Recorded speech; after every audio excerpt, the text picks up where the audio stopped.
আসসালামু আলাইকুম ওয়া রাহমাতুল্লাহি ওয়া বারাকাতুহু। আল্লাহ পাকের লাখ শুকরিয়া যে মহান রব্বুল আলামিন আপনাকে আমাকে ভালোবেসে মহব্বত করে যাচাই বাছাই করে সর্বোত্তম জায়গা মসজিদে আসার এবং বসার তৌফিক দান করেছেন। এজন্য মহামনিবের দরবারে শুকর গুজার করি, কালিমাতুশ শুকর বলি আলহামদুলিল্লাহ। একটা সপ্তাহে আমাদেরকে যাবতীয় নাজ নেয়ামত ভোগ করার সুযোগ দিয়েছে। আবার যথা টাইমে উপস্থিত আল্লাহর ঘরে হতে পেরেছি নামাজের আগ মুহূর্তে। দিনের কিছু আলোচনা শুনব। দিনের আলোচনাগুলো একটি জীবনের খোরাকি মনে করা যায়। একটি মোবাইলের যেরকম চার্জ প্রতিদিন দেওয়া প্রয়োজন, তেমনিভাবে খোরাকি, রুহের একটি খোরাকি আছে। সেই খোরাকিটা হলো ওয়াজ নসিহাত, ভালো কোনো কথা, কোরআনের তেলাওয়াত, হাদিসের পড়া, ইসলামিক সাহিত্যিক পড়া। এগুলো হলো একটা রুহের খোরাক। বলুন না সুবহানাল্লাহ। এগুলো যারা পড়ে না তাদের ইসলামের খোরাক হয় না। তাদের ওই অন্তরটার মধ্যে মোবাইলের মাধ্যমে বিভিন্ন খারাপ নাচ গান ইত্যাদি ঢোকার কারণে মানুষ আজ দুশ্চরিত্র হয়ে গেছে, চরিত্রহীন হয়ে গেছে। সমাজ আজ কলঙ্কিত হচ্ছে। দিন দিন সব জিনিস খারাপিয়াতের সংখ্যা বেড়ে যাচ্ছে। সমাজকে পবিত্র বানানোর একমাত্র হাতিয়ার হলো মহাগ্রন্থ আল কোরআন। বলুন না সুবহানাল্লাহ। কোরআনের কাছে যারা আসছে তাদেরকে আল্লাহ রাব্বুল আলামিন ইজ্জতওয়ালা মানুষ বানিয়ে দিয়েছেন। সেই নবীজির যুগে আজ রবিউল আউয়াল মাস, প্রথম দিবসের প্রথম জুমা। বলুন না সুবহানাল্লাহ। এই জুমাতে রবিউল আউয়াল মাসে রাসূলের যুগটা ছিল কত অন্ধকার, আচ্ছন্নময়। জাহিলিয়াতের সমাজ, যেই সমাজে মানুষ চোর ডাকাত হিংসুক সবই ভরপুর ছিল।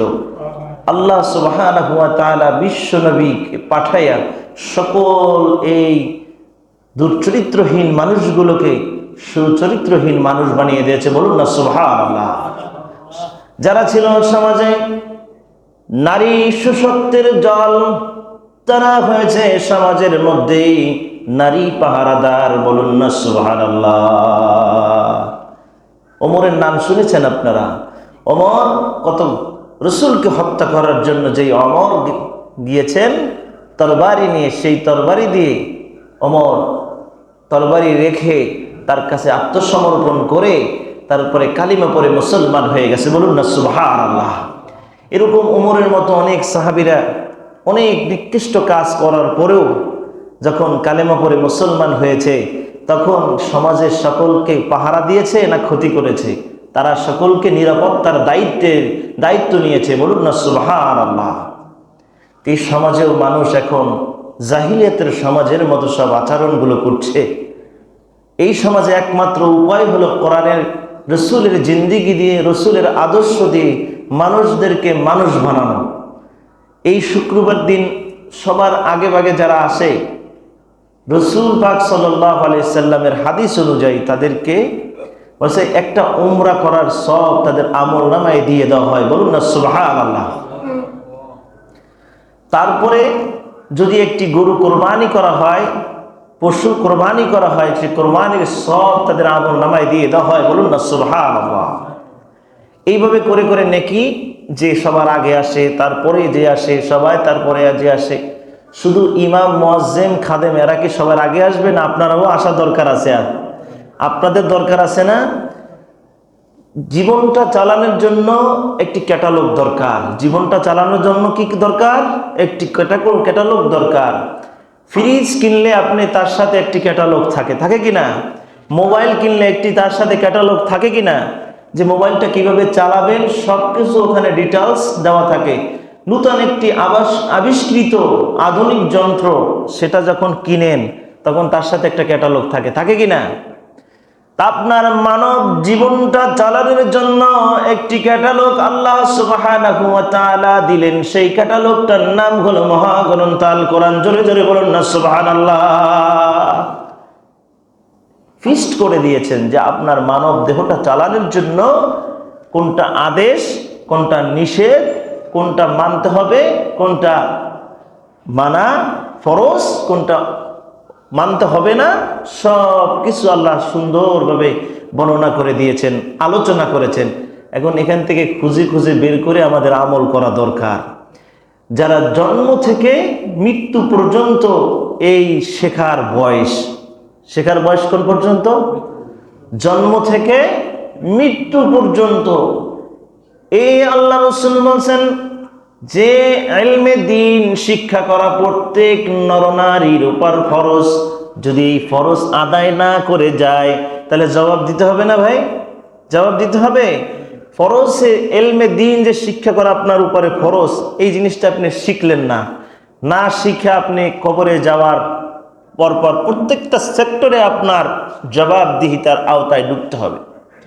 যেমন আপনাদেরকে উদাহরণ দেই, যদি আপনারা দেশের বাইরে যান, পাসপোর্টটা যদি সঠিকভাবে আপনি না করে এয়ারপোর্টে যাইয়া পুলিশ সেখানে যারা নিরাপত্তার দায়িত্বে আছে তাদের সাথে আচরণ খারাপ করেন, একাধিকবার বলতেছেন স্যার আপনার পাসপোর্টটা ঠিক নাই, স্যার আপনার টিকিট ঠিক নাই, স্যার আপনি কোন জায়গায় যাবেন গন্তব্যর কোনো কিছু ডিসিপ্লিন পাচ্ছি না স্যার, এভাবে বলতে বলতে যখন তাদেরকে বেশি উত্তেজিত করবেন তখন কি করবে?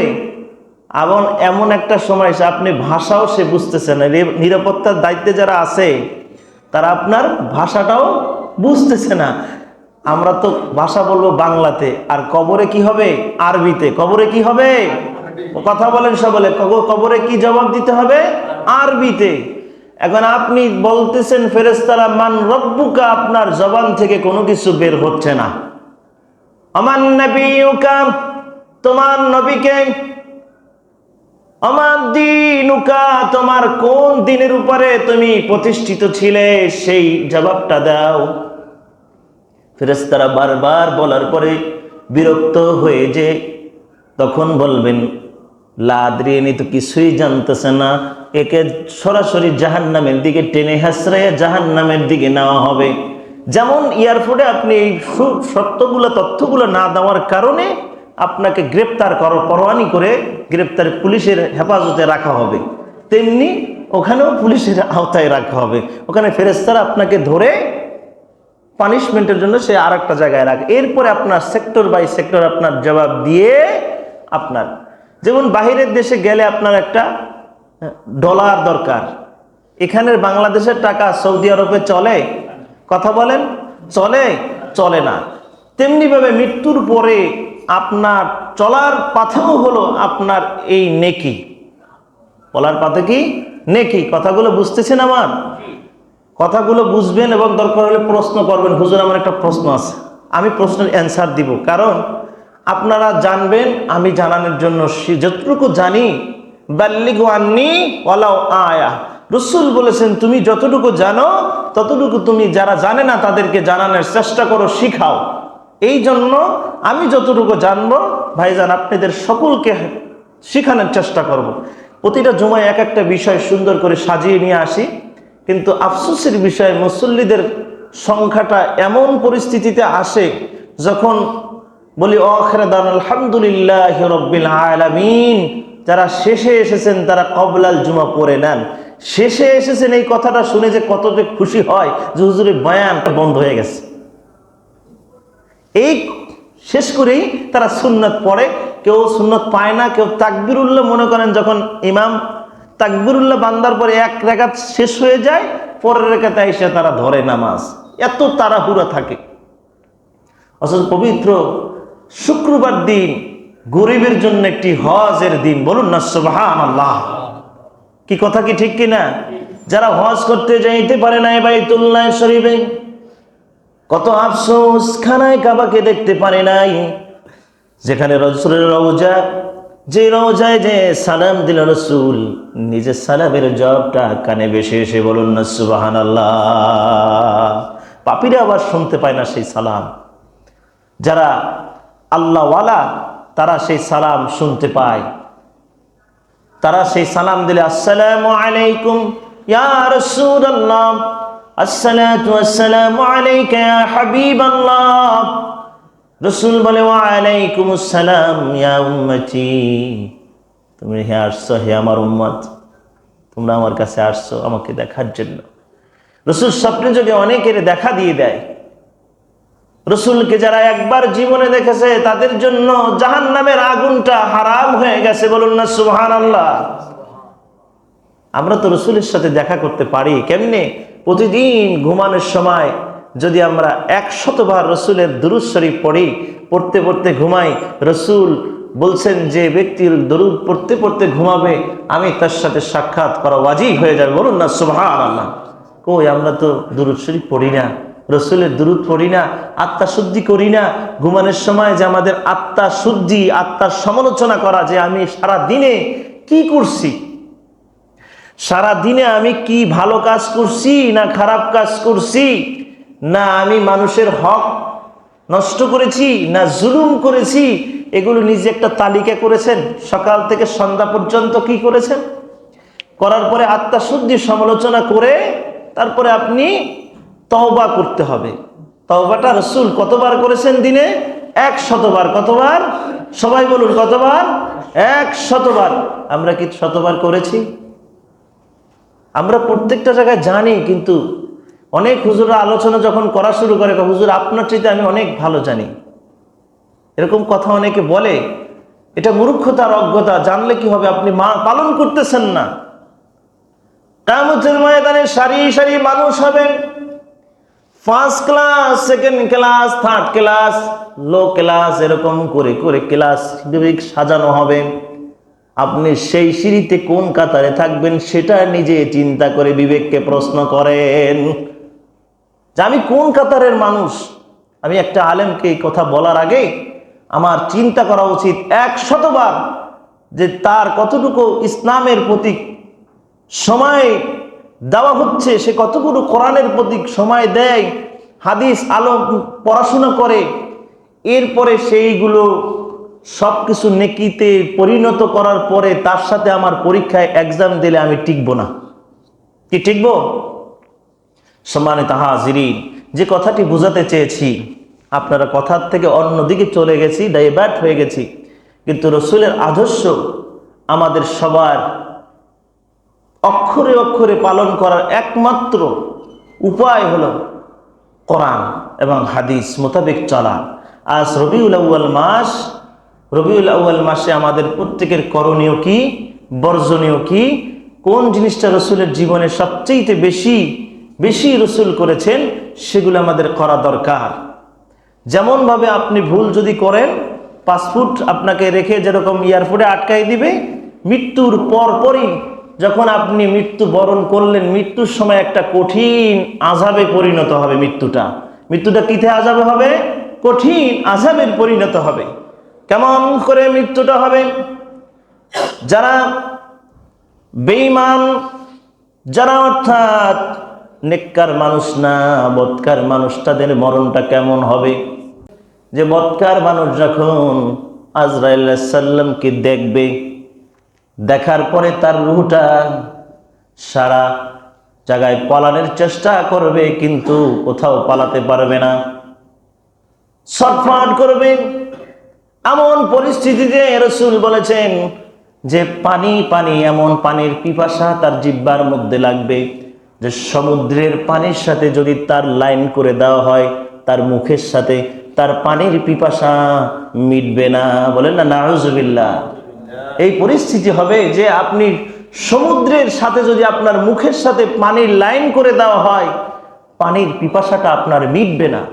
এমন পরিস্থিতি হবে, মুখ শুকিয়ে যাবে, চোখ থেকে আপনার চোখ উলট পালট হয়ে যাবে, চোখ থেকে উলট পালট হয়ে যাবে। এমন পরিস্থিতি, তার আজরাইলের চেহারাটা এমন ভয়ানক হবে, দেখার সঙ্গে সঙ্গে বলতেছে আমি জান কবজ করতে চাই না। রসুল বলছেন যে আমি মেরাজের রাত্রিতে আমি একটা জান কবজ দেখার জন্য আমি প্রশ্ন করলাম যে কিভাবে জান কবজ করা হয়। যে সর্বনিম্ন জান কবজটা যেটা করা হয় সেটা একটা ছাগল, দুনিয়ায় বকরি আছে না, বকরিটাকে ছিলানের, চামড়া ছিলানের পরে যেমন কষ্ট, একটা মানুষকে যদি চামড়া ছিলে ফেলা হয় যেমনি কষ্ট, তেমনি একটা সাধারণ মৃত্যু মরণের কষ্টটা অনুভূতি হয়। চিন্তা করেন এবার আমাদের মৃত্যুটা কত ভয়ানক হতে পারে। হাত কাটলে কষ্ট লাগে কিনা ভাই কলিজায়? লাগে কিনা ভাই? হাতটা যখন কাটে তখন কলিজায় ব্যথা লাগে কিনা ভাই? লাগে। পা কাটলে আমাদের কলিজায় ব্যথা লাগে, কই পা তো আর একটা অঙ্গ। মাথায় ব্যথা লাগলে কই কলিজায় ব্যথা লাগে। আপনার সমস্ত শরীর থেকে চামড়াটা খসালে যেভাবে কষ্টটা হবে, সেই কষ্টটা হবে সাধারণ একটা মৃত্যু। চিন্তা করে দেখেন সম্মানিত হাজিরিন, তাহলে আমরা কোন পর্যায়ে আছি? আমাদের মরণটা কেমন হবে? আজরাইল আলাইহিস সালাম যখন জান কবজের জন্য আসবে তখন এরকম ছটফট করতে থাকবে। পানি দেখবো আমরা, মৌতের পানি দেওয়া হয় অনেক সময়। যারা মৃত্যুবরণ করে যে সময় অনেকে পানি দেয়, অনেকে কালেমা পড়ানোর চেষ্টা করে, পাশে বসে কালেমা পড়ে, কিন্তু কালেমা নসিব হয় না। এর কারণ সারা জীবন আপনার জবান থেকে আপনি যতই মানুষের দেখানোর জন্য কালেমা পড়েছেন, সিরাত সুরাতে আপনি মানুষের দেখানোর জন্য ইবাদত করেছেন, কিন্তু প্রকৃতভাবে রসুলকে মহব্বত করেন নাই, আপনার জবান থেকে মৃত্যুর সময় কালেমা নসিব হবে না। সম্মানিত হাজিরিন, রসুলকে যার সাথে কয়, যার সাথে যার মহব্বত তার সাথে তার হাসর নাসর হবে। এখন আমরা রসুলকে যদি মহব্বত করতে পারি তাহলে রসুলের সঙ্গে আমাদের ভালোবাসা হবে। রসুল যখন মৃত্যুবরণ করব তখন অটোমেটিক জবান থেকে এভাবে জারি হয়ে যাবে, আমরা পড়ি সকলে, কালিমায়ে তাইয়্যিবা লা ইলাহা ইল্লাল্লাহু মুহাম্মাদুর রাসূলুল্লাহ সাল্লাল্লাহু আলাইহি ওয়াসাল্লাম। আল্লাহ তাআলা ব্যতীত আর কোনো মাবুদ নাই। হযরত মুহাম্মদ সাল্লাল্লাহু আলাইহি সাল্লাম আল্লাহর প্রেরিত রসুল, আমি তাকে নবী হিসেবে গ্রহণ করেছি। বলুন না সুবহানাল্লাহ। এই হলো কালেমার অর্থ। আপনি এটা যখন বলেন তখন রসুল, আপনি তো রসুলের উম্মত হয়ে গেলেন। যখন প্রত্যেকটা দেখেন, প্রত্যেকটা দলের একটা প্রথম কর্মী হওয়ার একটা নীতিমালা থাকে কিনা, যে এই আদর্শের থাকলে আপনি আমার কর্মী হতে পারবেন। আমার রসুলের সর্বপ্রথম যে কর্মী হওয়ার ফর্মুলাটা, সেটা কিন্তু কালেমা। সেটা কি? আপনি কালেমা দিয়ে তার কর্মী হয়ে আপনি যাবতীয় অন্যায় অপরাধ কাজগুলো করছেন, আর তার এই বদনাম করে করে আপনি কবরে যাবেন আর সুপারিশের আশা করবেন রসুলের কাছ থেকে। এটা কখনো হতে পারে ভাই? হতে পারে? কথাগুলো কি বোঝা যাচ্ছে ভাই? এই জন্য রবিউল আউয়াল মাস, এই মাস অত্যন্ত দামি মাস, সবচেয়ে দামি মাস, রসুলের মাস, রসুলের জিন্দিগি। রসুল সাল্লাল্লাহু আলাইহি সাল্লাম যে অন্ধকার জাহিলিয়াতের সমাজে আসছে, সেই সমাজ আলোকিত করেছেন বিশ্বনবী মুহাম্মদুর রাসূলুল্লাহ সাল্লাল্লাহু আলাইহি ওয়াসাল্লাম। আর আমরা তার উম্মত, আমরা তার অন্তরের খাস কর্মী দাবি করি, কিন্তু আমরা সবকিছু সঠিকভাবে পালন করি না। সম্মানিত হাজিরিন, রসুলের বাবাকে সকলে একটু উচ্চারিত করেন। রসুলের বাবাকে হযরত আব্দুল্লাহ। কে? রসুলের দাদাকে আব্দুল মুত্তালিব। রসুলের দাদাকে আব্দুল মুত্তালিব। এগুলো অনেকের মনে নাই, ছোটবেলায় পড়ছে আর উচ্চারণও জীবনে করে না। রসুলের মাকে বলেন দেখি তো, হযরত আমিনা। হ্যাঁ, কত সুন্দর আমিনার নয়নমণি আল্লাহ দিয়ে আমাদেরকে ধন্য করে দিলেন। বিশ্বনবী মুহাম্মদুর রাসূলুল্লাহ সাল্লাল্লাহু আলাইহি সাল্লাম হালিমাতুস সাদিয়া বলতেছেন, বিশ্বনবীকে যখন আমার গৃহে পাইলাম তখন আমার মনে হলো পূর্ণিমার চাঁদটা যেন আমার ঘরের মধ্যে প্রতিদিন টিম টিম করে আলো দিতে থাকে। বলুন না সুবহানাল্লাহ। হালিমাতুস সাদিয়ার রসুলের তার চেহারা মোবারক সবসময় মিটি মিটি হাসতে থাকতো। যখন খেলার সাথীদের যখন শুয়াইয়ে রাখতো, কয় পূর্ণিমার চাঁদ, এভাবে পূর্ণিমার চাঁদের সাথে আমার রসুল খেলা করতে, হাত দিয়ে চাঁদটাকে ধরার জন্য এরকম টালুমালু করতে আর হাসতে থাকতো। তার কোনো খেলনা কিনে দেওয়া হয় না এই রসুলকে। সম্মানিত হাজিরিন, রসুল পাক সাল্লাল্লাহু আলাইহি সাল্লামের জীবনটা, আদর্শটা যে আনন্দময় ছিল। তার জীবনে তার সিনা চাক হয়েছে 4 বার। কয়বার? 4 বার। প্রথমবার হলো হালিমাতুস সাদিয়ার গৃহে যখন গেছে, তখন একটু বড় হয়েছে, 6 বছরের কাছাকাছি সময়, মতান্তরে এরকম একটি সময় হালিমাতুস সাদিয়া তার দুধ ভাই আব্দুল্লাহ, তার দুধ ভাইয়ের নাম কি? আব্দুল্লাহ। তাকে নিয়ে ছাগল বকরি চরানোর জন্য মরুভূমিতে যাওয়ায় তখন তাকে ফেরেশতারা আইসা কোলে করে জঙ্গলের দিকে নিয়ে যেতেছে। এখন আব্দুল্লাহ দেখে ভয়, সে দৌড়াতে দৌড়াতে বাড়িতে চলে গেছে, যে বলতেছে, আম্মা আমার ভাইকে কে যেন আইসা, কারা যেন এরকম জুব্বা পরিহিত সাদা পাঞ্জাবি পরিহিত লোক এসে তাকে নিয়ে গেছে জঙ্গলের ভিতরে নিয়ে গেছে। এতটুকু সে দেখছে, বাকি সব রসুল সশরীরে দেখলেন। সশরীরে দেখুন নিয়ে তাকে সুন্দর করে তার সিনা মোবারক পরিষ্কার করে জান্নাতি পানি দিয়ে বলা হয়েছে যে তার রাগ, রিয়া, হিংসা, দেমাগ সবকিছু ধুয়ে মুছে ধুলির সাত করে রসুলকে পিওর বানিয়ে আবার পাঠিয়ে দেন। বলুন না সুবহানাল্লাহ। বলতে পারেন রসুল তো গুনাহবিহীন, তারপরও তার ছোট্টবেলায় একটা খেলার একটা, দেখবেন ছোট বাচ্চাদের খেলার একটা এমএস থাকে কি না? বুড়ো হলে যে খেলার এমএস থাকে না। কিন্তু এই সময় যে একটা খেলার প্রতি মহব্বত, এই সময় যে একটা মানুষের প্রতি যে একটা মানে রাগ থাকতে পারে, ক্ষোভ থাকতে পারে, এগুলো সব রসুলের প্রতি ধৈর্যটা দিয়ে ভরপুর করে দিয়েছেন। বলুন না সুবহানাল্লাহ। এরপরে বক্ষ বিতরণ করলেন যে আর একবার 10 বছরের সময় মতান্তরে, তার বয়স যখন 10 বছর, সেই সময় আর একবার নবুয়তি প্রাপ্ত যখন হলেন, নবুয়তি প্রাপ্তি হবেন, এই সময়কালে আল্লাহ রসুলকে আর একবার সিনা চাক করলেন। বলুন না সুবহানাল্লাহ। শর্ট করে নিচ্ছি যেহেতু নামাজের সময় সংক্ষিপ্ত, আমি যথা টাইমে আজকের নামাজ শুরু করব। আরেকটা বারে সিনা চাক করলেন, যেটি মেরাজের রাত্রিতে। কোন রাত্রিতে? সবাই বলেন কোন রাত্রিতে? মেরাজের রাত্রিতে আল্লাহ রসুলকে 4 বার সিনা চাক করালেন। কতবার? 4 বার।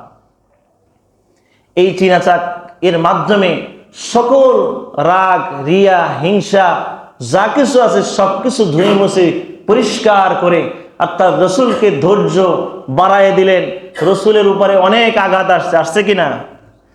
তায়েফের ময়দানের ঘটনা আপনারা জানেন।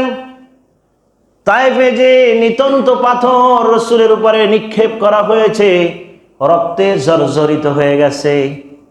এরকম চামড়ার জুতা ভুড়ে পানির যেরকম মোজা পায় দিলাম না, মোজা বুট শু পায় দেয় না, এই বুট শু বইরা রক্ত রঞ্জিত হয়ে আটকে গেছে জুতা।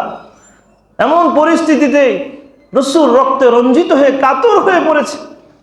পাহাড়ের টিলার সাথে পাথরের সাথে এলান দিয়েছে, পাথর নরম হয়ে তুলার মতো হয়ে গেছে। রসুল কে? বিশ্বনবী মুহাম্মদ রাসূলুল্লাহ সাল্লাল্লাহু আলাইহি সাল্লাম আরাম ফরমাইতেছেন তার সম্মানে, ইজ্জতে। এবার শুরু করেছেন, পাহাড়রা বলতেছেন, ইয়া রাসূলুল্লাহ, হাবিবাল্লাহ, আপনি একটিবারের জন্য আমাদেরকে আদেশ দেন, আমরা তায়েফবাসীদেরকে এই পাহাড় দিয়ে চাপা দিয়ে তাদেরকে দুনিয়ার থেকে নিঃশ্বাস করে দিব, শেষ করে দিব। রসুল কি বললেন? রসুল বলছেন যে না।